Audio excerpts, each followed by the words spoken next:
Selamat pagi semuanya. Perkenalkan nama saya Vincent Susti Paul. NIM saya 2010417144. Kelas A2 Manajemen, Makul Analisis Lingkungan Bisnis atau ALB.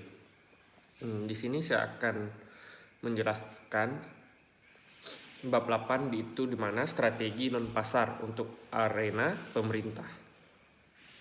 Perusahaan dan kepentingan lain menggunakan strategi non-pasar untuk berpartisipasi secara efektif dan bertanggung jawab dalam isu-isu non-pasar yang ditangani oleh lembaga legislatif.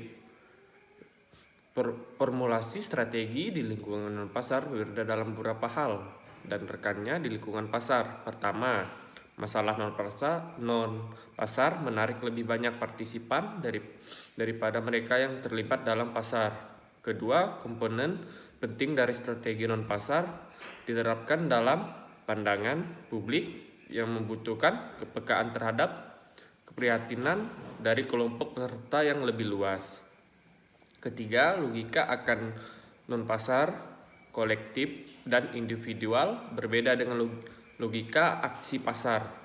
Keempat, dalam lingkungan non-pasar, masalah tidak diselesaikan dengan kesepakatan sukarela seperti di pasar, tetapi dalam banyak kasus oleh lembaga pemerintah yang memiliki kekuasaan untuk menetapkan dan menegakkan aturan main. Penerapan strategi non-pasar pada umumnya, keberadaan pemerintah memiliki pengaruh perekonomian pada tingkat yang berbeda-beda. Ada pemerintah yang mengatur perekonomian secara ketat atau intensif, dan ada pula membatasi sebagai pendukung saja dalam suatu perekonomian. Beberapa peran pemerintah dalam perekonomian adalah membantu perkembangan bisnis secara umum, mendorong persaingan usaha yang sehat, membantu kelompok ekonomi yang lemah, dan sebagai penyimbang. Mengenai peran, pemerintah akan dibahas mengenai peran baik di negara maju maupun negara berkembang. Telah diketahui sebelumnya bahwa kegagalan pasar menyebabkan dibutuhkannya intervensi pemerintah yang rasional. Tangkapan tindakan non-pasar, dalam jangka panjang, perusahaan memiliki pengaruh terhadap isu-isu non-pasar sejauh kepentingan masyarakat. Dalam persaingan non-pasar, masyarakat juga memiliki dua tanggapan terhadap pelaksanaan kekuasaan non-pasar. Pertama, masyarakat dapat mengandalkan pengaruh kepentingan yang berlawanan untuk mengurangi kekuatan tersebut. Pluralisme kepentingan yang bersaing bisa menjadi alat yang efektif dalam membatasi kekuasaan, tetapi partisipasi bisa asimetris karena masalah penunggang bebas dan biaya yang dikeluarkan untuk mengorganisir dan melakukan tindakan non-pasar. Baik, dalam persaingan pasar, perusahaan yang menghadapi sedikit persaingan memiliki kekuatan pasar yang dapat membatasi output dan menaikkan harga. Masyarakat memiliki dua tanggapan terhadap situasi seperti itu. Pertama, mungkin bergantung pada kekuatan pasar, harga tinggi dapat menarik masuk ke industri dan memberikan intensif untuk mengembangkan produk. Substitusi yang dapat mengurangi kekuatan pasar dari perusahaan yang sedang berkuasa. Kedua, masyarakat dapat mengontrol pelaksanaan kekuatan pasar melalui misalnya antitrust atau regulasi. Kritik atas tindakan bisnis non-pasar, sasaran bisnis dan kepentingan publik. Yang dimaksud dengan tindakan bisnis non-pasar, sasaran bisnis dan kepentingan publik, salah satu kritik terhadap tindakan non-pasar oleh bisnis adalah tindakan non-pasar yang dilakukan oleh perusahaan tersebut dapat bertentangan dengan kepentingan publik. Perusahaan memiliki hak untuk berpartisipasi dalam proses politik terlepas dari kepentingan tertentu yang mereka wakili dalam First National Bank of Western Viability 435 US atau 765 tahun 1978. Mahkamah Agung menyatakan bahwa amandemen pertama melindungi hak perusahaan untuk melakukan pengeluaran dan partisipasi dalam kompetisi politik pada provisi suara negara bagian. Undang-Undang Nomor 5 Tahun 1999 tentang larangan praktik monopoli dan persaingan usaha. Tidak salah satunya adalah Peraturan Pemerintah Nomor 57 Tahun 2010 tentang pembangunan atau peleburan badan usaha dan pengambilan saham. Perusahaan yang dapat mengakibatkan terjadinya praktik monopoli dan persaingan usaha tidak sehat melaksanakan ketentuan pasal 28 ayat 3. Perumusan strategi non-pasar dan strategi non-pasar.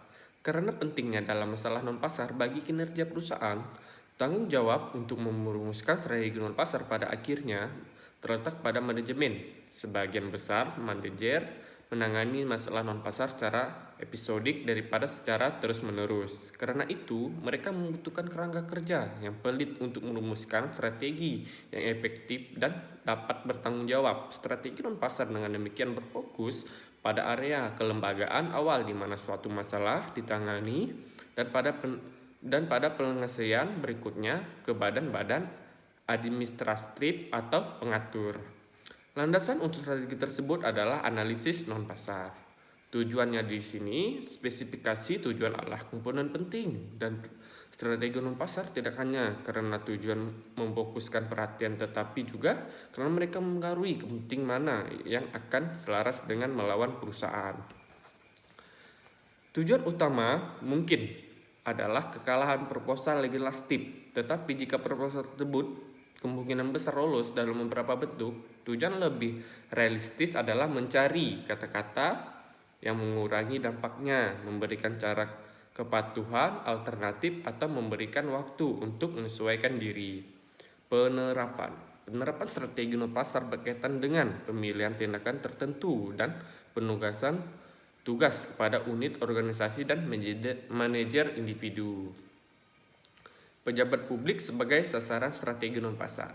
Yang dimaksud dengan pejabat publik sebagai sasaran strategi non-pasar, dalam politik publik, strategi non-pasar pada akhirnya diarahkan pada pemegang jabatan pemerintah yang seringkali beberapa dalam pengaturan keputusan kolektif seperti badan legislatif atau komisi pengatur.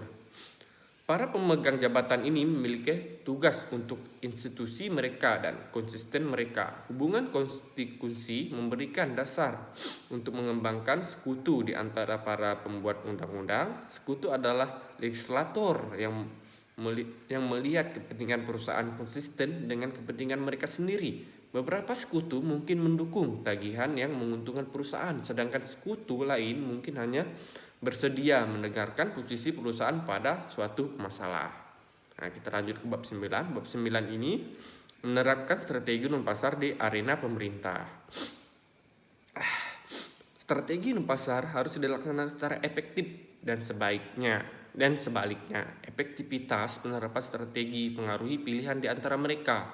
Bab ini membahas kegiatan implementasi berikut. 1. Lobby. 2. Dukungan elektoral. 3. Pembentukan koalisi. 4. Kampanye akar rumput dan konstitusi. 5. Kesaksian. 6. Edukasi publik. Dan 7. Tindakan yudisial. Yang pertama kita masuk melakukan lobby. Melakukan lobby adalah komponen sentral dari sebagian besar referensi dalam strategi internasional. Lobby adalah komunikasi strategi dari informasi yang relevan secara politik kepada pejabat pemerintah. Informasi tersebut dapat diberikan kepada presiden, gubernur, pejabat, cabang, atau eksekutif, anggota kongres atau badan legislatif negara bagian, staf mereka dan staf komit. Lobby juga terjadi di badan pengatur dan administrasi di mana sering terjadi dalam pertemuan ekspert. Lobby membutuhkan akses dan akses dapat diperoleh melalui koneksi kontribusi, kampanye, dan hubungan pribadi. Kedua itu dukungan elektoral. Dukungan elektoral berfokus pada penyediaan sumber daya penting bagi para kandidat, seringkali bekerja dan beberapa kelompok kepentingan mendukung kandidat menyediakan pekerja kampanye. Staf kampanye merupakan suatu bersekutu dengan partai politik, berkontribusi pada kampanye dan mendanai iklan politik untuk dan melawan kandidat. Sebagian besar bisnis menahan diri dari kegiatan ini karena kekhawatiran bahwa beberapa pemangku kepentingan akan keberatan. 3. Membangun koalisi. Membangun koalisi merupakan komponen penting dari banyaknya strategi non-pasar. Koalisi adalah cara utama untuk membentuk mayoritas dari kumpulan minoritas. Koalisi bisnis dari terdiri dari 3 jenis: organisasi puncak, asosiasi perdagangan, dan koalisasi ad hoc (HOC). Asosiasi puncak menekan masalah yang berpengaruh lebih dari industri. Asosiasi perdagangan mewakili satu industri, dan koalisasi ad HOC cenderung menjadi isu yang spesifik. Asosiasi perdagangan dan perusahaan individu juga berpartisipasi dalam isu-isu yang ditangani oleh organisasi puncak dan asosiasi. Kampanye, akar rumput dan konsekuensi. Kampanye akar rumput didasarkan pada hubungan antara konstituen dan perwakilan terpilih mereka. Kampanye akar rumput seringkali merupakan komponen dari strategi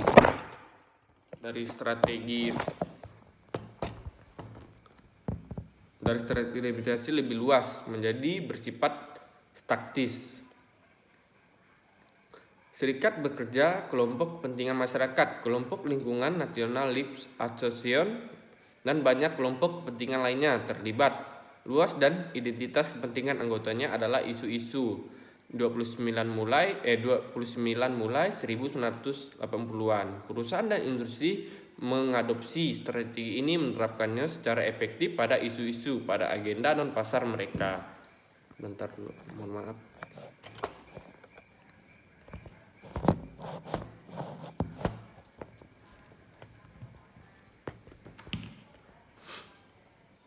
Kesaksian.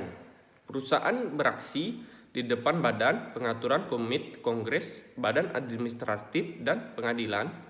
Dalam pengaturan regulasi, kesaksian dapat mengaruhi keputusan regulasi, tetapi juga karena itu menciptakan catatan yang dapat menjadi dasar untuk peninjauan kembali. Advokasi publik. Pada beberapa isu, terutama yang menceritakan politik mayoritas, perusahaan menggunakan adopsi publik, industri perawatan kesehatan, demokrasi keafrikan, atau Harry and Lords-nya meningkatnya kekhawatiran tentang rencana pemerintah Clinton untuk merestrukturisasi industri perawatan kesehatan. Iklan tersebut membuat publik menentang rencana pemerintah berkontribusi pada keutuhannya. Tindakan yudisial, di mana tindakan yudisial tidak hanya berkaitan dengan kasus-kasus di mana perusahaan menemukan dirinya sebagai tergugat, tetapi juga kasus-kasus di mana perusahaan memulai tindakan hukum sebagai komponen dari strategi non pasar. Tindakan yudisial diambil di pengadilan negara, bagian, dan federal, yang diatur oleh undang-undang dan hukum umum. Tindakan peradilan juga dilakukan di area kuasi yudisial seperti yang dilakukan oleh badan pengatur dan administrasi yang diatur oleh hukum administrasi. Sekian dari saya, terima kasih. Kurang lebihnya saya minta maaf.